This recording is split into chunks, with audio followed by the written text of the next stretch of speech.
આજ તો ભવાની દરિયે ક્યારે નહોતું જોયું એવું જોવા મળ્યું. આખો મિની બ્લોગ જો, ખૂબ મજા આવશે.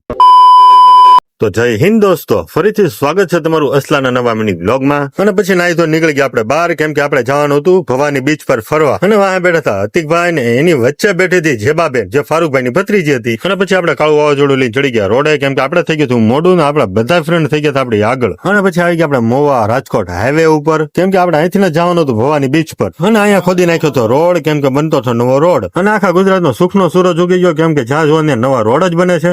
અને ત્યારબાદ ફાઇનલી આપણે પહોંચી ગયા ભવાની ગેટ ઉપર. અને આ રસ્તો જાય છે ભવાની બીચ પર. અને આ નદીનું નામ જરા કોમેન્ટ કરજો ને કઈ નદી છે એમ. અને સામેની સાઈડ બે ફરતા હતા પંખા, પણ પવન જરીકે નહોતો આવતો. કોને ખબર આઘાશ એટલે.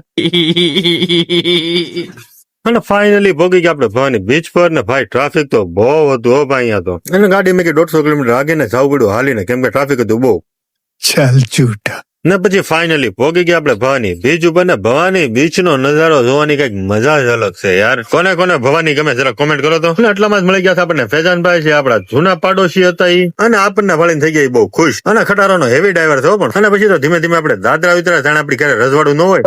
ઘર ભેગું થાને ભાઈ. અને અહીંયાથી દરિયો કઈક આવો દેખાતો હતો, બહુ મસ્ત લાગતું હતું. અને અહીંયા આવીને જોયું તો દરિયામાં બહુ બધા માણસો નાતા હતા, જાણે 2 વર્ષથી નાયા ન હોય એની જેમ બધા નાતા થાય. અને આટલી જ વારમાં મળી ગયા આપણને ઇદ્રીસભાઈ, આપડા ગામના હતા. ઈ છે ગાડલાનો ધંધો કરે છે. અને આ હતા નાના ભાઈ છે આપડી પાસે સ્પેશિયલ મળવા આવ્યા હતા. લ્યો આવી ગયો ને, અમને ખબર જ હતી કે જેવો કેમેરો ખોલશે છે તો આવી જાય ભાઈ ગમે નથી. ના આની આમ જ કેમેરો ખોલ્યો થતો જ નથી. ના ભાઈ દરિયાની વસો વસ જઈને નાતા હતા, લાગે છે મોટો તરવૈયો છે. અને આ બે પાણીમાં ઉભા રહીને થાકી ગયા વિયા બે બહાર. અને પછી તો ભાઈ સનસેટ આવતું હતું મોટો પર, બહુ મસ્ત હતો, બહુ મજા આવતી હતી. ને નજારો એક ખારો હતો તો આપણે ઉભા ઉભા જોતા હતા મસ્ત નજારો. અને આ છે અમારા મહમદભાઈ ગોલું છે, બહુ ક્યુટ છે અને હોશિયાર બી બહુ છે. અને આ હતા ભૂરાભાઈ છે, મોસીનભાઈ ના દીકરા હતા. ને પાણી ભળીને તો ગાંડા થઈ ગયા હાવ. જરા કમેન્ટ કરો તો કોને આની જેમ મજા આવે પાણીમાં નાવાની. અને આ બહુ મોટો પંખો હતો, ક્યારનો ફરતો હતો પણ પવન જ નહોતો હતો. કોને ખબર હું લાઈટ ડીમ હશે. અને લાગી ગઈ તમારા ભાઈ પછી તરસ, તો પછી લઈ લીધી પાણીની બોટલ મસ્તીની 20 રૂપિયા વાળી. અને પછી 2 ઘૂંટડા પીધું, ત્યાં પેટ ભરાઈ ગયું. અને આ હતા નાના ભાઈ, ખાલી નામ જ નાના ભાઈ છે પણ છે મોટો જબર.